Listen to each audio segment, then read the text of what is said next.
Hey guys, good afternoon. Happy Tuesday. This has been the start of an absolute beautiful week. Here we are. It's a brand new month and just firing things off. Last month, we ended just a little bit short of our goals.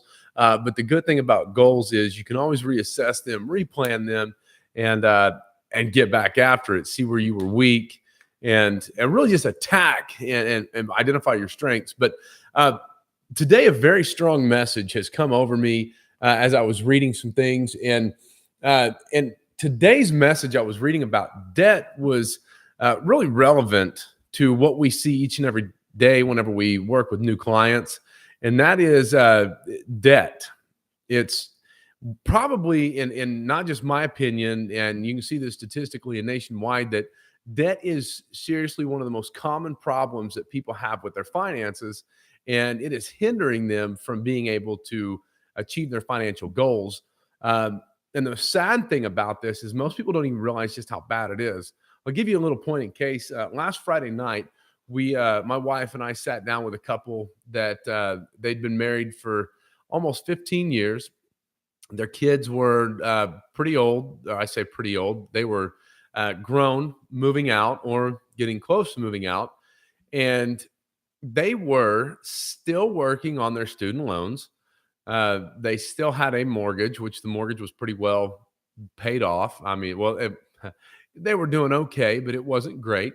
They had credit card debts, and in fact, they couldn't even afford to take care of their medical procedures when they came up. That all had less than $1,000 balance on them whenever they came up. So they were the perfect client that we sit down with to show the examples that people can't afford a $1,000 emergency. They have nothing in savings. And the number one cause of it is not just that they don't make enough money, but they are just too far into debt. So what we need to do is really get this crap under control. So I think that what we need to do is start recognizing this ourselves and telling ourselves that, hey, man, we got a problem. And having those affirmations. If you're having a down day, what are we told? We're told to go stand in front of the mirror and say, God, I'm beautiful. Nobody out there can tell me otherwise. I am a beautiful creature of God. I am eccentric. I am exciting. I am motivated. And if you tell yourself these things, you're going to have a great day. So what about if we start telling ourselves these things when it comes to our finances? Look in the mirror and tell yourself each and every day, I can't afford the things that I'm buying. When you go to the store, it's become my procedure, my process when making a purchase over $50 to really think about that and to give myself 24 hours to consider whether or not I need this. Clothes, I might have some nice clothes, but to be quite honest with you, most of my clothes are about 2 and 3 years old. I hold on to them until literally they're falling apart. I can't get rid of the stains out of the collar. There's just so much wrong with my clothes that it's time to get rid of them. Okay, but why do we not need to spend money on things we can't afford? Number one, it's going to come with an interest surcharge, and if you are paying a percentage on your money faithfully, so stop spending money on things that we cannot afford. Number two, I will not allow the enemy to eat the fruit of my labor. What does that mean? That means quit buying things that you think you have to have. That is called lust. Lust is never in any shape or form a good thing. Okay, what is lust with money? Um, Mercedes Benz when you make $50,000 a year.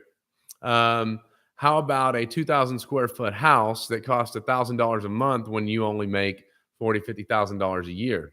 Okay, these things we don't need. Or okay, how about jewelry? Look, I've got a wedding band and I've got a couple bracelets that were given to me. One of them from work and the other one from church. I don't need jewelry. I don't need flashy things. I'm not going to buy things to impress people that don't even really pay any attention to me anyways.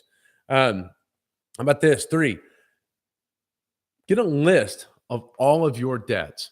Okay, I've talked about this quite a bit, not just on YouTube, but if you go to my Facebook page, you'll see prior videos where I talk a lot about budgeting. I think budgeting is absolutely 100% necessary for us to exceed financially. Well, we just can't go further if we don't have a list of all of our monies wrote out on the table. Okay, so we've got the money coming in. Okay, and if you think about this like a business, okay, revenue minus expenses equals a profit, right? Think about that in your own personal life. Okay, so write everything down and then put that next to your everything that you have coming in. So all of your debts, or I'm sorry, excuse me, all of your incomes, then subtract your debts, and what you have left is essentially all that you have left. That's your expense column or your revenue side, your profit side. My goodness, look at me going off on these. Can't even talk today. Uh, so set your goals. Thirdly, set your goals. If you are budgeting, why are you budgeting? Where do you want to go? What do you want to do? Retire, send your kids to college, maybe go on a vacation. There's several other things. I mean, I don't know what your goals are. I'll give you my goals. My goals are to retire in 15 years. Um, all but one of my kids will be out of school on their way to college. My daughter, she's got 16 years, so 15 years. I want to retire and enjoy her senior year and be able to travel when she graduates. Um, I do not want to plan for her college. That is something that she will start doing once she's old enough to set something aside. Our oldest son, he's 4 years from it, and he's got family that have done that for him, and so his college is taken care of. But we want to retire in 15 years and be able to start buying properties all over the country so that we can just visit and be able to write our entire life off. Those are our goals. So we had to write a budget, number one. But number two, our goals are so that we know what we need to do for the future. Okay. Fourth, this is the fun one. You guys ready? I know this is gonna piss a lot of people off, but I think it's necessary to be adamant about this, and that is to work hard. Nothing ever comes to the lazy man. If you read the book of Proverbs, it does specifically talk about the lazy man will reap no reward, while the hard worker will benefit from the harvest. And that is so true. I think who follows God or believes in religion, that's okay because these principles in Proverbs can really outline a fruitful life. I guarantee that. And then lastly, this goes back to the first one, and that's to live below your means.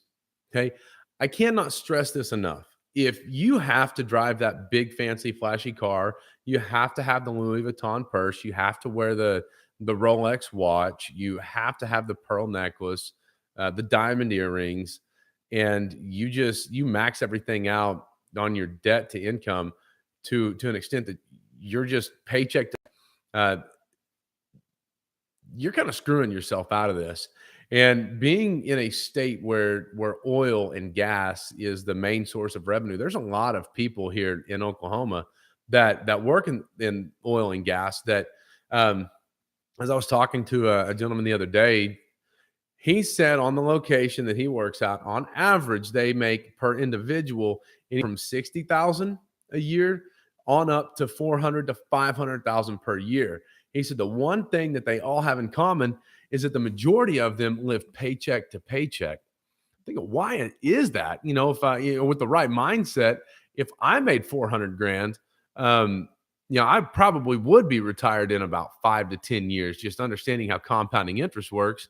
But what they all do is live way outside of their means. They finance the biggest, baddest truck that they can. They all have boats. They all have the 4-wheel drive razors, the fifth wheels, the lake houses. And when the economy tanks, guess what happens?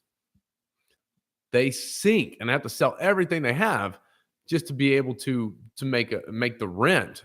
And it's pretty sad. It really is. So if you do not live below your means, you're setting yourself up for failure whenever disaster strikes. So, guys, get out of your debt. If you don't know how to do it, follow some simple steps.